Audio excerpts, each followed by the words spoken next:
Mi ò bá mọ́ mi before jà mọ́. Ṣé kí ló kàn wá? Ṣé ẹ fẹ́ jà kú ni? Wọ́n ní ká jẹ́ kí peace wà lórí ìkànnì. Abẹ́ ṣí èrè lórí. The same way you go about, you know, going up and down. Bí olórí burúkú kan tó tẹ̀lé wọn wá sí hotel, tó tẹ̀lé wọn wá sí station.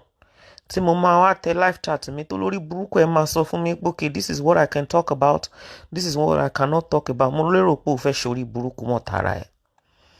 Mind your business. Stay on your lane. I don't like you. I dislike everything about you. You are a liar. You are a betrayer. Stay on your freaking lane. I can talk about what makes you think that you can put your mouth into issues. See everybody else say, oh,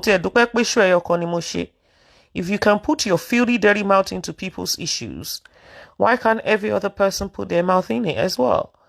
You've put your mouth into so many issues that doesn't concern you. Tí wọ́n invite tí wọ́n pè sí. So tani yálà ya bàbá ńlá kù yá ẹ láti sọ fún mi nǹkan tí mo lè talk about. Ṣé o fẹ́ ṣòfò? Jẹ́ kó rí ẹ pé don't tell me about who likes me, who doesn't like me. I'm not interested. I'm not interested. In the first place, good afternoon, mommy. How are you, ma? If somebody likes me, somebody doesn't like me. The same person that you people, I'm not one of those people that you people can manipulate. You want to tell me someone likes me, somebody doesn't like me. The same person you've tried, you've made attempt to make peace with severally. It's not you that will not have the guts to come and tell me, oh, you're liking me, you're sorrow me. I don't care if somebody I don't need your advice. I don't need anybody to advise me on who likes me, who doesn't like me, who backbites me. Nǹkan tí ẹni tó ń sọ̀rọ̀ nípa ẹ̀yẹn tó ń ṣe níwájú ìta, ó ti wà okay fún wa enough. Are you the one that now like me? Because I don't know who you are advising and who your advice help. Are you the one that like me? You that you have no shame whatsoever? Are you the one that likes me? Are you the one that loves me? Are you the one that I should listen to? What advice wants to come out of a filthy fucking looking dirty scumbag like you that somebody like me would want to listen to? Nothing whatsoever. So please mind your business.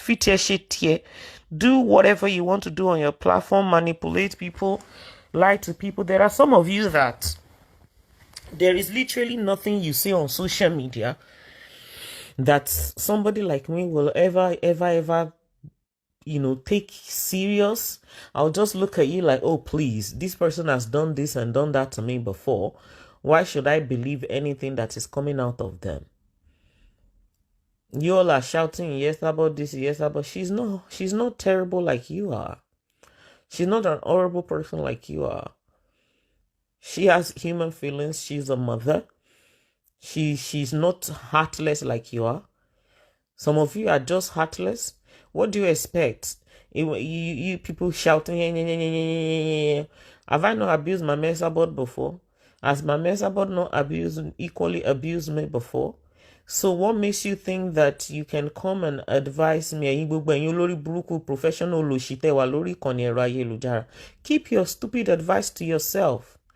Nobody is interested in whether she's nice, she's not nice, she's positive, she's negative. Keep it to yourself. We are not. Did anybody ask for your advice? Did anybody ask for your opinion?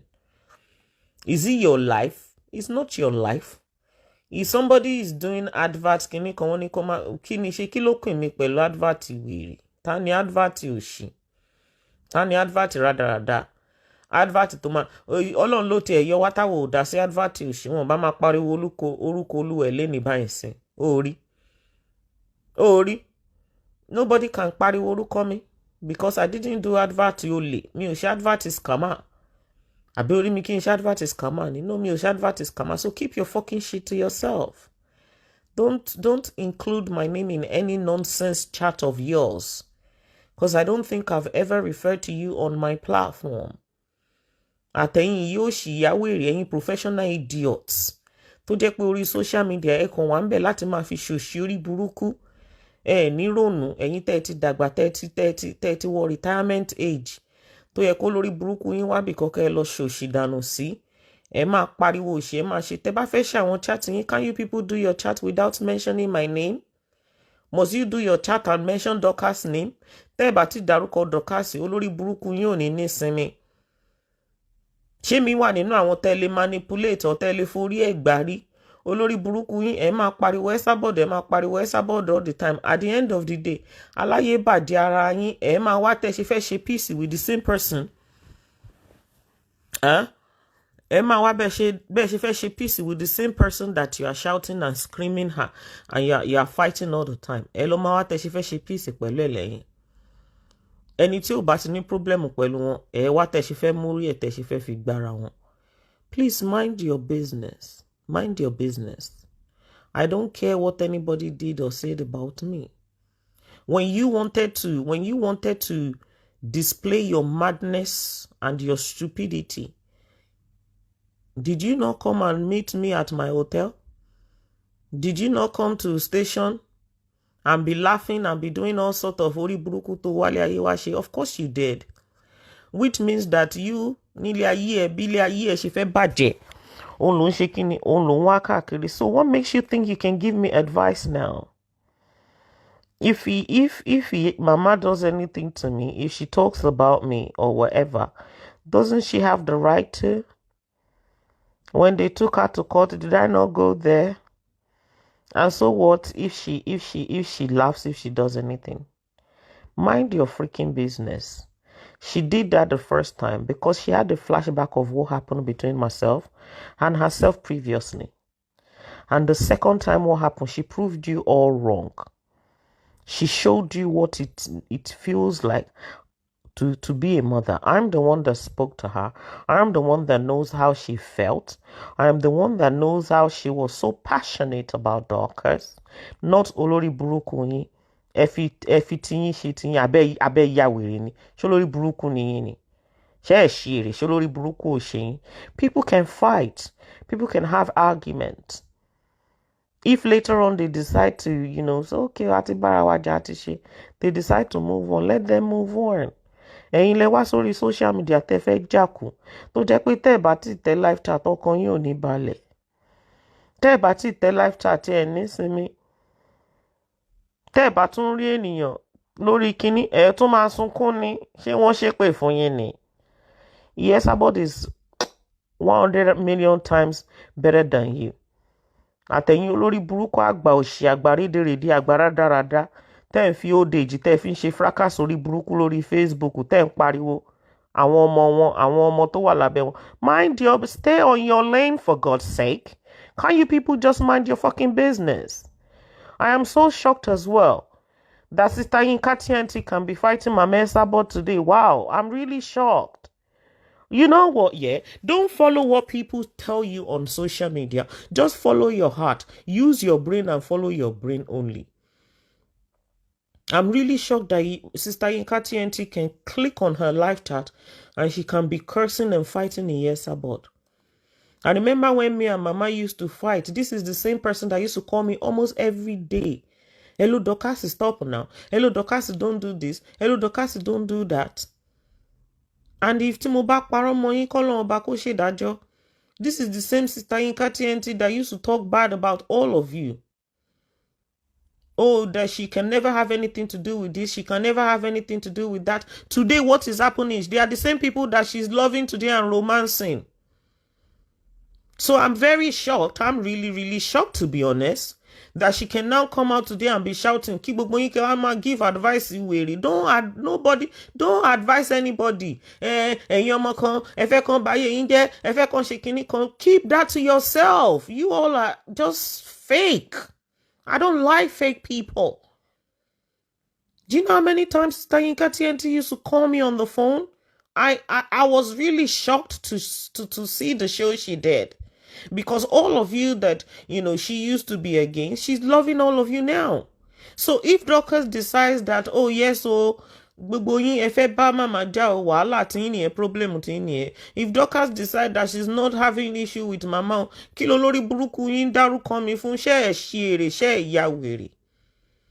If somebody like Sister Yinka TNT that used to hold me down back then, if she can be the one abusing Mama today, why can't Dorcas that has fought Mama before, why can't she love Mama? Ṣé èrè ni? Ẹ̀dẹ̀ lọ wá ṣẹ́ṣe. Advice ara yín first. Hello, advice ara yín first. Hello, fúnra yín ní advice first. The one, I don't even care about everyone else. The one that shocked me the most is Sister Yinka TNT. That woman used to hold me down. And this was when the fight with me and Mama was so hot. Tima Mama got me ṣépè, got this ṣépè, tama ṣépè fúnra wa and everything. She will come and hold me. Dorcas ma tell live chat, don't do this. So if only all of you that you are supporting her today knew that that was what she used to do behind, maybe you would not. That same person that used to say, John mo follow Benio, kini this or kini that, she's now going Mama ṣépè today. Èmi dẹ̀ rọra maintaining lẹ́ni mi, mo rọra mind the business mi. Ẹ wá máa fún yàn ní advice òṣì, advice olórí burúkú. Dẹ̀ lọ fáwọn ọmọ yín advice nílé. Ẹ lọ fáwọn ọmọ yín nínú ilé, ẹ lọ fún wọn ní advice. Àwọn náà need àwọn advice yẹn. Ẹ má máa advice kí ló dé tó jẹ́ pé ẹ nísinmi lórí social media, tó jẹ́ pé tẹ́ ẹ bá ti ráwọn èèyàn kan máa jà. Tọ́ ẹ bá ti ráwọn èèyàn kan máa jà, ẹ nísinmi, kò sí sinmi fún yín nínú ayé, ṣe ṣí èrè ni. Dẹ̀ lọ wá ṣẹ́ṣe, ẹ lọ wá ṣẹ́kún sí ọwọ́ yín. Tí ṣe ọwọ́ yín ò bá pé yín, ẹ lọ gbá kan ṣe, ẹ lọ ṣòṣì, ẹ kó ṣì lọ. Ẹ kó ṣì lọ. When you people don't have things your way, then you turn it to war. Ẹ jọ̀ọ́ ẹ fún mi ní Facebook, ẹ fún mi ní birthday stars jàre. People are no longer having issues like this. Dẹ̀ tún wá tẹ tó ṣe fẹ́ change game yẹn round, tẹ ṣe fẹ́ forí àwọn èèyàn gbára wọn gbàgbàgbàgbà. Ta lẹ fẹ́ mú má bẹ́, ṣé mi wà nínú àwọn betrayers òṣì àbáwọn people tí ó wà loyalty level yín 0. Ní loyalty ní kankan, ẹ kàn wà bí aláìsí ṣá nínú ayé. Ẹ kàn wà bí aláìsí. Uncle Sike àwòye sà.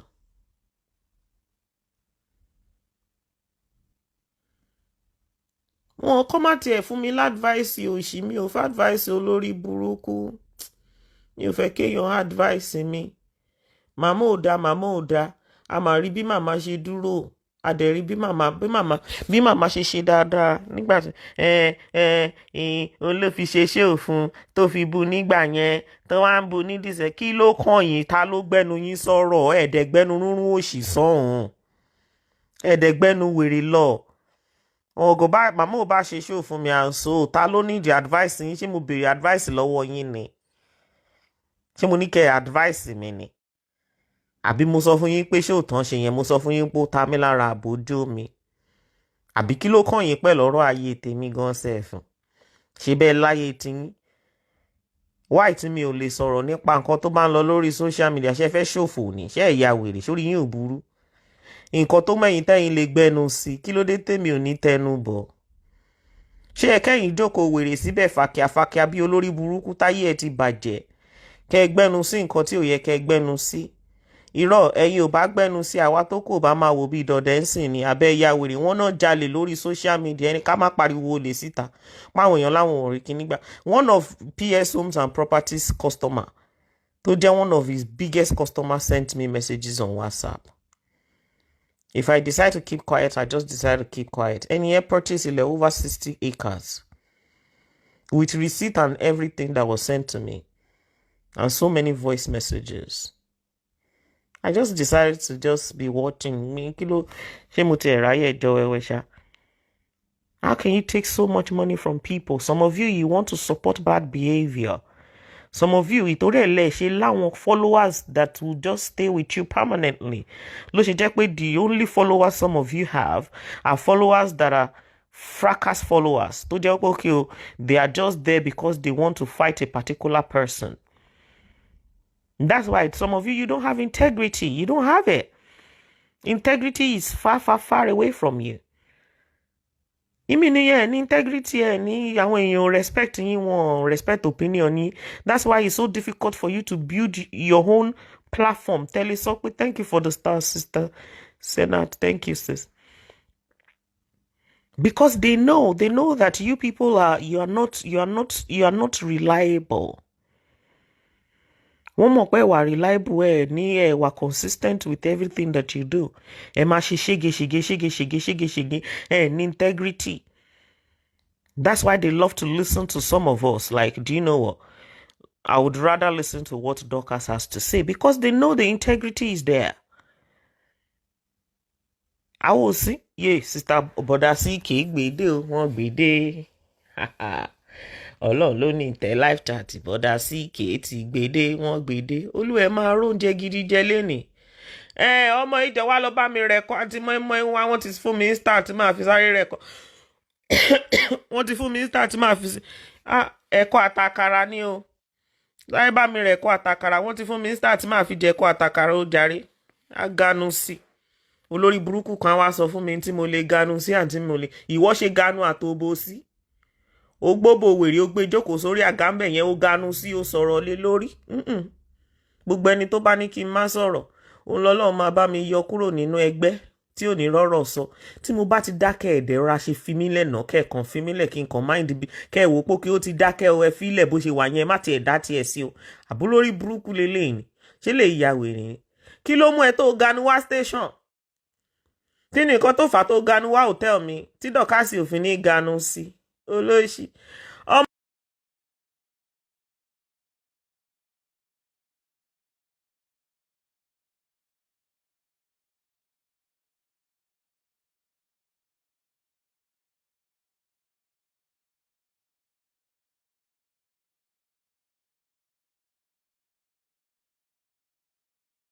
Mi má ganu sí, ṣe ṣí èrè ni.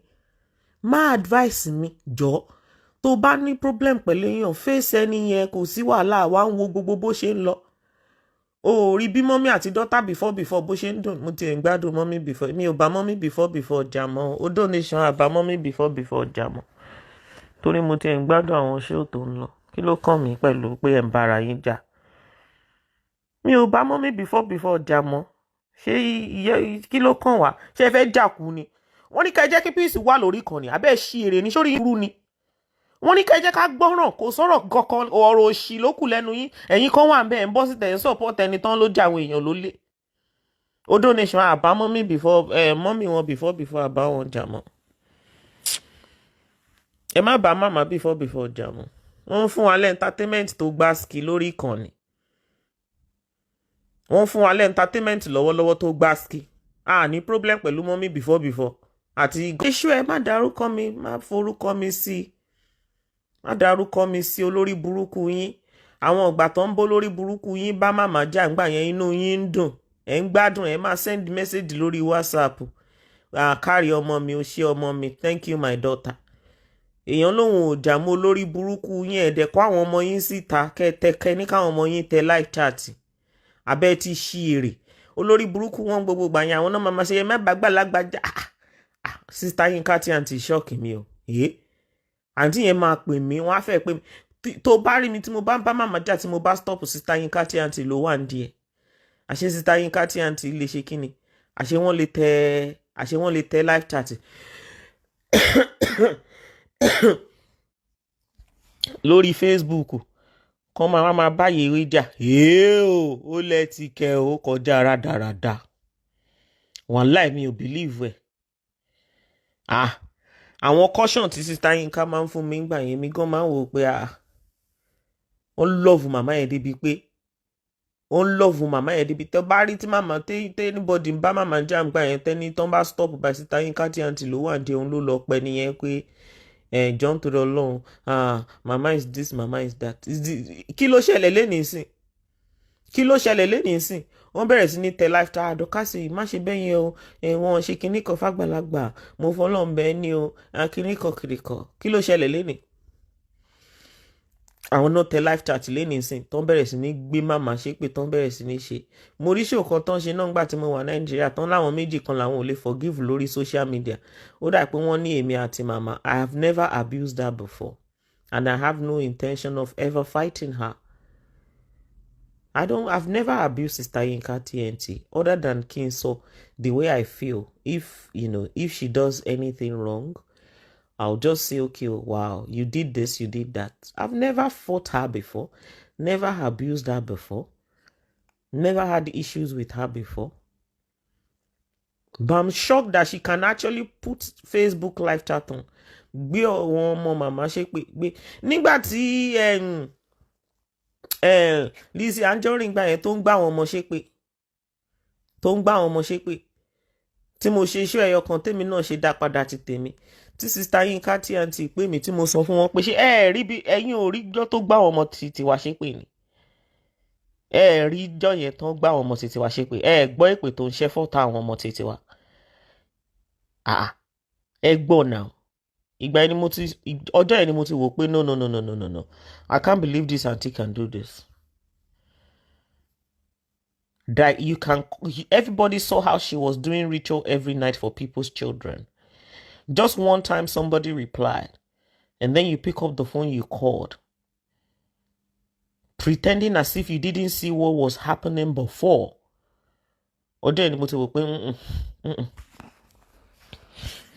Another time she used to call about Mama Esabod as well. Don't fight Esabod this, don't do this, don't do that. She ba won not tell live chat leni ton ṣe pé ton ṣe ton bú mama ton ṣe yẹn. Àwọn nǹkan ton máa sọ pé kéèyàn má ṣe ngba yo làwọn wá ṣe ń sìn. Why? Èmi náà ó yẹ kémi náà lè wà nínú position sìn pé irú nǹkan tẹ́ Aunty Yinka ẹ má ṣe bẹ́ẹ̀ o. Àwọn ọmọ aráyé wọ́n like yín jù bẹ́ẹ̀ yẹn lọ. Kò yẹ kẹ́ ṣe irú nǹkan bẹ́ẹ̀ because that's the advice she used to give then. So I can actually give her the same advice now as well, that please don't do that, ma. Do you understand that you shouldn't be doing that? You are a lovely person. Face your normal chat you normally do. Don't do this, don't do that. Pra. You know what I mean? Ẹ jẹ́ ká máa ṣe nǹkan normal kí gbogbo ẹ lè máa wà lọ́mà náà. Ẹ jẹ́ ká lè máa ṣe nǹkan normal kí gbogbo ẹ lè máa lọ normal. Don't let us, ká rò títọ́ níbi ká má lè sọ, ká máa parọ́, ká máa ṣe this, ká máa ṣe that. You understand what I mean? We shouldn't be doing things like that. We should be straightforward, very, very straightforward with one another. Kò ń ṣe pé ká rí nǹkan ìbàjẹ́ ń bí ká sọ pé ibi ìbàjẹ́ òun bẹ̀ la fẹ́ fèsì. Dọ̀kásì wàá rí o, Dọ̀kásì ti wá gentle báyọ̀. Ọ̀pọ̀lọpọ̀ wọn àwọn wèrè, àwọn aṣèṣì máa ń mọ̀ àánú yín ṣe mí. Wọ́n á rò bóyá nǹkan tó ṣẹlẹ̀ Nàìjíríà ni mo fi dákẹ́ àwọn dìdìrìn. Wàá máa gbọ́ àwọn ti silence Dọ̀kásì ẹ ti ṣí èrè.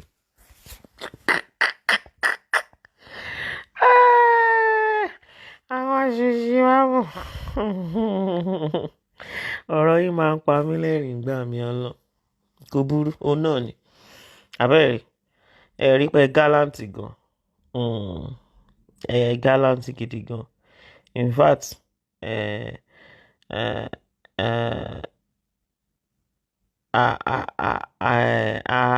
bẹ́ẹ̀ ṣe gallant tó àríṣẹ́ ọwọ́ yín pé kí ni pé ṣe ọmọ ìdí ọlọ́rẹ̀ kọ́ wá o. Wọ́n ti fún mi start máa fi jẹ ẹ̀kọ́ àtàkàrà. Ebi ò ní pa yín jàre. Kí ló dé? Tó bá dẹ̀ dọ̀la náà sìn níbi tí gbogbo some of you tẹ jálábòsí dé.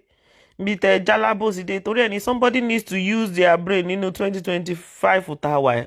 Ẹni tí ò bá lọ ọpọlọ ẹ̀ kò ní gbọ́n mọ́. Hello, kò ní ṣe kí ni kò ní gbọ́n mọ́. Ẹ káàbọ̀. Bí Lizzy ṣe wà yẹn kó dájẹ́ ẹ̀jà kó lé gbogbo yín dànù. Tó rọ́jọ́ tẹ́ ẹ bá máa yí tẹ́ ẹ ṣe máa yí 360 degrees bí olórí burúkú ní ti gbogbo yín. Ṣé ẹ̀dín lọ pé padọ́padọ́ báyìí kó wá bá wa padọ́ yìí? Ẹ jẹ́ ká ránṣẹ́ sí padọ́padọ́ kó wá padọ́. Wọ́n ní ìdánwò lójó tí Lady K wá padọ́. Àbí kí kó snow wá ká wá fi padọ́ social media. Ṣé lọ kó snow wá? Snow. Ṣé lọ kó snow wá? Ṣé yí social media mo máa ń ṣe àdúrà kan pé ogun social media ò ní jà wá. Ogun social media kò ní wọlé tọ̀ wá. Ogun social media wọlé tọ̀ àwọn kan òun lẹ ṣe gbọ́ story wọn lórí social media yìí o. tí wọn ò bá wá ṣọ́ra ìṣẹ̀ṣẹ̀ ogun tó bá ti lè jẹ́ tó wá sí lórí social media kò ṣe pamọ́ because táyé bá dákẹ́ tí wọ́n bá sọ̀rọ̀ nípa ẹ̀ tí wọ́n ti sọ ṣé gbogbo àwọn tó sọ ṣọ́ máa delete ẹ̀ gbogbo àwọn tó sọ ṣé wọ́n máa delete ìbéèrè ni mo béèrè ẹ jẹ́ fàṣọ wọ̀nyí à ń taṣọ lóríṣiríṣi ẹ wò ẹ wá aṣọ báwo lẹ ṣe fẹ́ sí kámẹ́rà yìí ò lè gbé tán ó lọ bẹ́ẹ̀ ni tókè tilẹ̀ ẹ wò aṣọ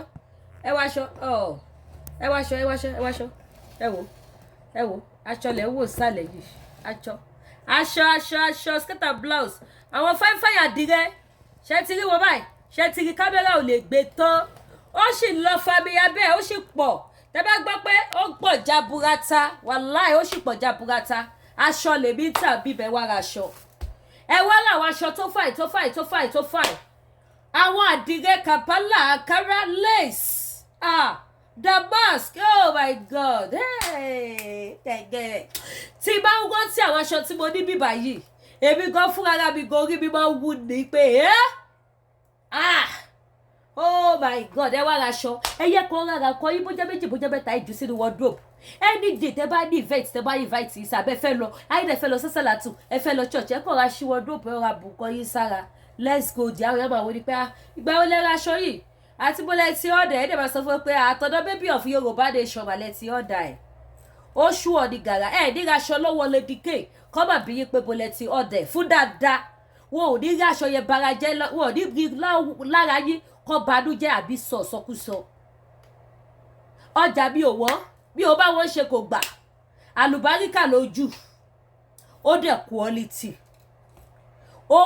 tẹ bá fẹ́ wà kára tún kọlọ̀ bọ́dí tẹ bá fẹ́ ṣòkòtò àtẹ̀wù láǹkárá ó wà tẹ bá fẹ́ ṣòkòtò àtẹ̀wù ládìrẹ ó kù tẹ bá fẹ́ skirt and blouse àdìrẹ ó wà tẹ bá fẹ́ àwọn búbù àdìrẹ àǹkárá lace ó wà damask ó wà tẹ bá fẹ́ kaftan búbù kaftan àdìrẹ àǹkárá ó wà lace ó wà kò sí tẹ fẹ́ ti Lady K òní so kí la wá sọ gbogbo ẹ̀ ló kú bíbà ẹ pè mí kẹra àjà ojú òní tì yìí mi ní wáyé tì ẹ ní wo àkísà kẹyìn aṣọ láyé yìí ogun social media ò ní já yìí ogun Nàìjíríà ò ní já yìí àwọn ìka àgbáyà òṣì Nàìjíríà yẹn wọ̀ ní báyé wa jẹ́ a máa gbá Yorùbá nation ẹ bá mi share kẹ́ subscribe sí YouTube channel mi a máa gbá Yorùbá nation ìbáwò yìí kẹ́ máa dáadáa kúdà sórí social media ká máa rojọ́ pẹ̀ ká máa yà sọ́tún yà sósì ẹlẹ́dẹ̀ wa máa dọ̀yọ̀ ariwo ní ó pọ̀ á gba Yorùbá nation no going back baby of Yorùbá nation ní kẹwàá ra aṣọ ṣé tí wá ṣẹṣẹ lọ sókè ẹ ti rí pé kọkí sẹsẹ ràgó aṣọ kú bí ẹ wá ra aṣọ tẹnu kọ tètè bọ̀lì kọ aṣọ yapa síbi àwọn agbádá ọkùnrin up and down tẹlifíkà kó gbogbo ẹ̀yin mọ́mì tẹmọ̀ pọ̀ rẹ̀ yín lọ́rẹ̀ẹ́ ọkọ yín lọ́rẹ̀ẹ́ tọ́dẹ̀ láìkí kọ́ máa lo àǹkó ẹni kọ́ pẹ̀lẹ́ dike wọ́n láì ó ṣùọ̀ fún mi àdúrà lè máa fi ránṣẹ́ sí mi tẹ́ bá ra aṣọ lọ́wọ́ mi lẹ́yìn dádì mi ẹ máa fi àdúrà ránṣẹ́ sí mi tẹ́ bá ra àwọn agbádá tí mo ní àwọn agbádá tó yẹ kó tó bá gbé sínú ṣóògùn oye tó máa pè fún yẹn lanu sílẹ̀ wọ́n láì mo fọba tó ní ẹ̀mí mi búra àwọn agbádá mi Jésù ọkọ̀ ìjọ o kẹpẹ mẹ́rin kẹpẹ márùn kó jẹ́ kílọ̀bù ní kẹfẹ́ lórúkọ náà tẹ́ẹ̀dẹ̀ ṣẹ̀ṣẹ̀ fẹ́ máa wá tẹ́lọ̀ káàkiri tẹ́ẹ̀dẹ̀ fẹ́ kó jẹ́ wípé ọwọ́ ọ̀tọ̀ọ̀tọ̀ ló máa ránṣọ yìí ẹ pè Lady K ẹ pè mí ó wà ẹ̀ẹ́dẹ̀ ní regret pẹ̀ ra wọn ẹ ṣé gan mo dúpẹ́ ẹ má gbàgbé subscribe sí YouTube channel wa kẹtọ notification bell ire o.